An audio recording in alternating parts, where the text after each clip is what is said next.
Yo, welcome to Music is a Day Job. I'm your host, Sean, and this is brought to you by the Concert App. The Concert App is an artist accelerator that takes artists from opener to headliner on tour and gives the fans the best opportunity to see independent artists all over the world live on stage. Um, so today, the question of the day is, what type of artist are you? And when I say that, I guess you could say that some of these things might not be what the industry calls them, but I'm not in the industry, so I don't care what they call them. I'm just gonna call it what I call it because these are ways to make income or ways to decipher who you are as an artist and what you should be doing. Um, so there's four types of artists to me, and I split them between these four: performing artists, writers, publishing artist, and hobby artist. So those are the four type of artists. And the first question you have to ask yourself is, what artist do you really want to be? Because the workload is different. And some people say, well, some people can be multiple. And yes, you can be multiple. However, you can't be like you want to be strong in at least one. And the reason why is because some of the things I'm gonna tell you, you have to decide how you want to, if you want to live off it or whatever like that. So let's just get the first one kind of out the way, the hobby artist, because that details that you might make a little bit of money, but it's mainly a hobby for you. If you want to be a hobby artist, the one thing that I'll say is it's two things. If you don't want to do things in a business manner with your music, like for instance, you don't like doing things that are business based, like, so for instance, uh I don't want to find my family, like with concert, I don't want to find my fan base, I don't want to sell tickets. If you don't want to sell tickets, like, because that's, to me, that's the main thing any artist needs to know how to do, because that's the only way you control your destiny, is to understand who your fans are. Just like any business in the world, understanding your consumer is the only thing that matters outside of the product. Outside of product, that is the only thing that you need to focus on. So if you don't believe in that, and you, on the other end, you're caught into the idea of, I don't believe in things like um the structure of record labels, like, so if you don't go this way with the music, like the performance side with like concert or something like that, because that's the main bulk of the money you're going to make. If you don't believe in the structure of like labels with how they decide what you may release and stuff like that, the structure, which would be a business structure, because they're going to always do, and it sucks to say this, but they're going to always do what's best for business. And just like many businesses in this world, they get caught into a place where what's best for business might not be what they like the most.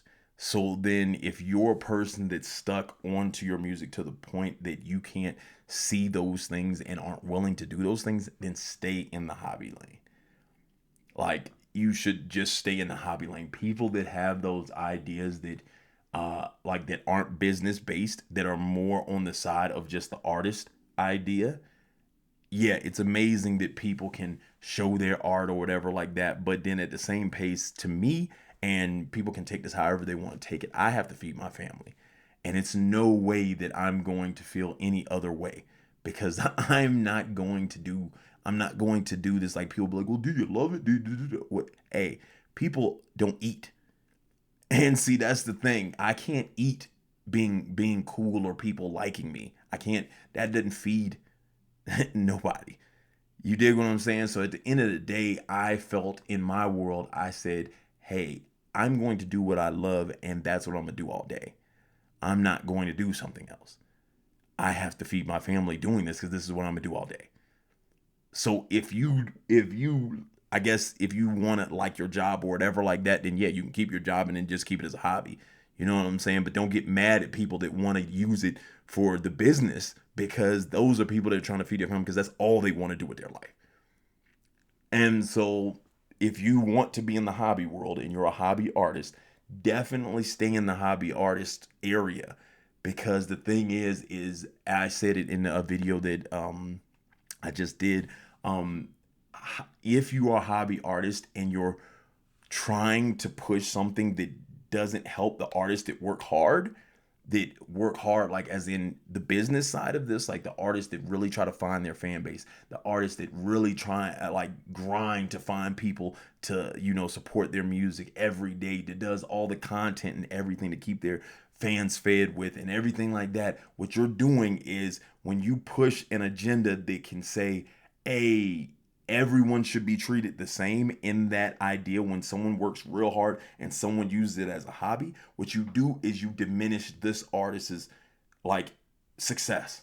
Because what's going to happen is, as I said in I think the last video, is you're going to make everyone on the outside that are the workers, like for instance the bookers and all this stuff like that, the promoters and everything, not want to book them because they're going to feel like everyone is like this and they're not going to pay attention to them.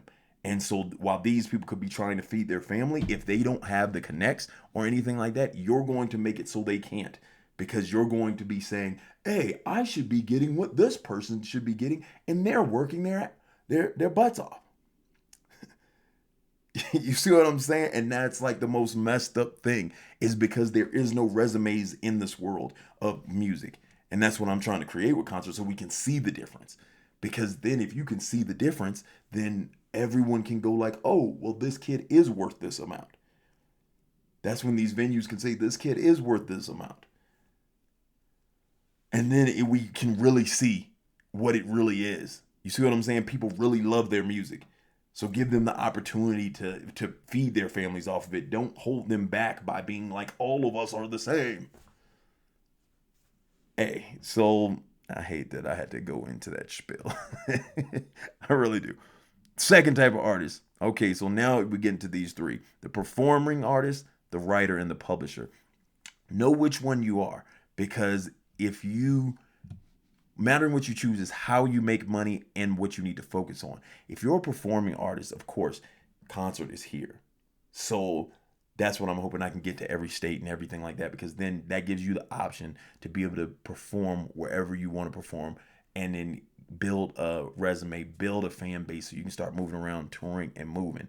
That's where you can start knowing the numbers you need to make so you can make money and you can build a career. That's based on those ideas that I told you, that I said, hey, when I'm at 30 fans, I'm a great opener. When I'm at 50 fans, I'm a headliner. When I'm over top of that and I'm at 100 to 150 fans, that's when I start making money, and that's where my career begins. That's where I know every city I have to be at 100, 150 people. And that's where I'm making money consistently. And then I'm paying attention to be like, how many times do I need to do this every year?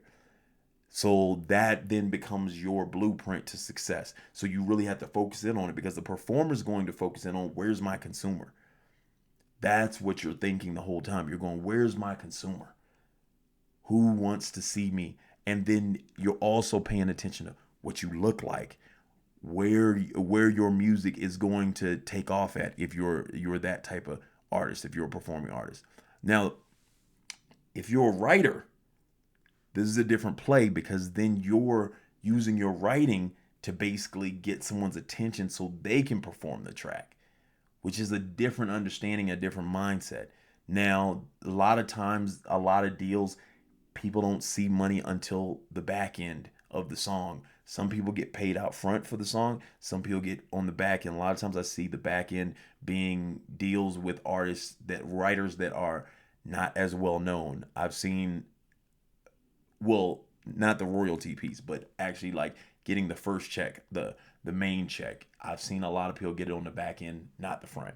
I've seen writers that are well known. Some of them, they get them on the front and then they get the royalties. So they get paid up front for even come to the studio and stuff like that. I've seen a couple dudes do that. But then that's the understanding of being in that world. You're not going to worry about your consumers like your regular everyday consumers. You're going to be more worried about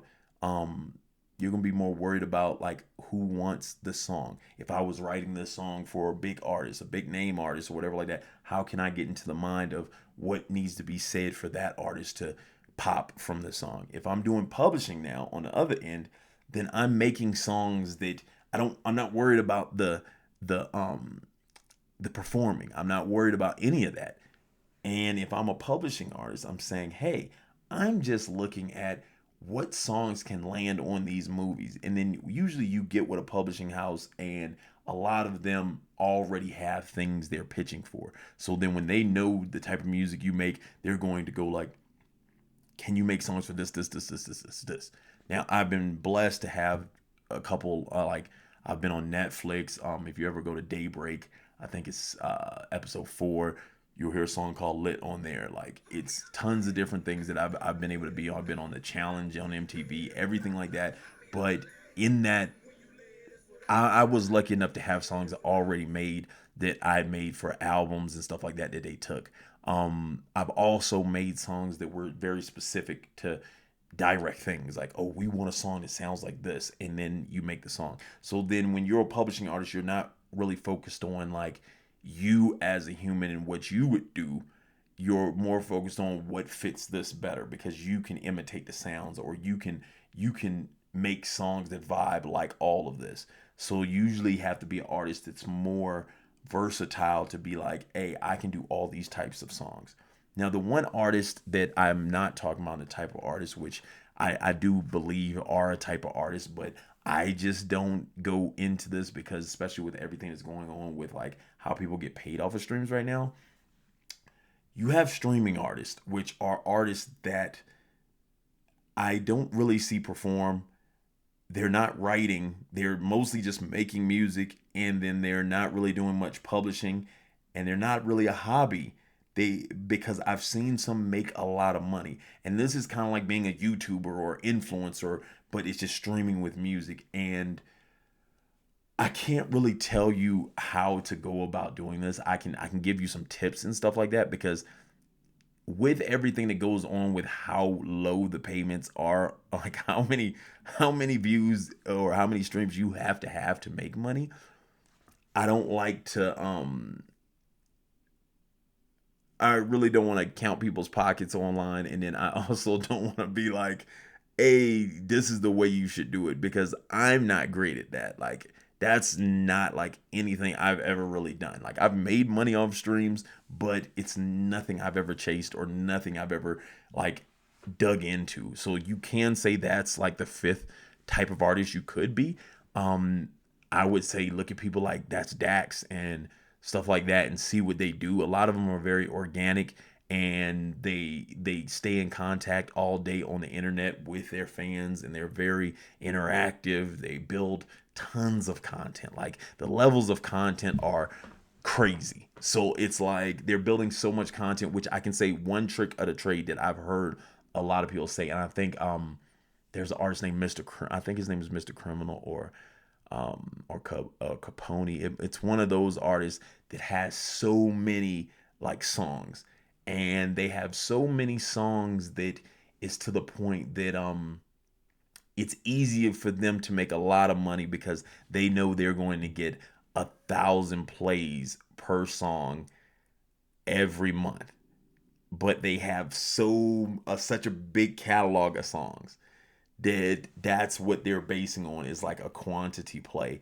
And it's like you have so many songs that it's just guaranteed to win, that if you have a decent strong fan base, that they're guaranteed to consistently listen, and you just understand these numbers so well that you're able to live great off this. So that's the only trick I've ever heard. Was I knew a couple different people that were doing quantity, and they were just doing so much, and they had so much fan base that they knew they were going to succeed from that. So those are the types of artists: performing, writer, publishing, hobby, and then to some streaming.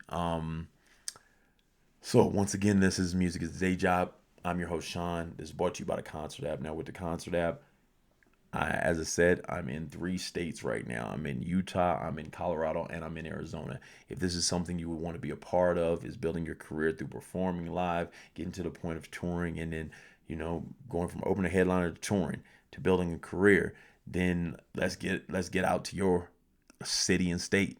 Um, I would say get every artist you can to get on the app, the Concert app, Concert, And from there, that makes it easier for me to start building because the demand is there. That makes it easier for me to get into venues. If you have any connected venues, that also makes it easier too. So if you do have those connects, make sure you send them my way and we'll start getting it moving. We start getting artists booked and giving them the opportunity to start building and building their fan base and building their career. Once again, this has been Music is a Day Job, and I'm your host, Sean.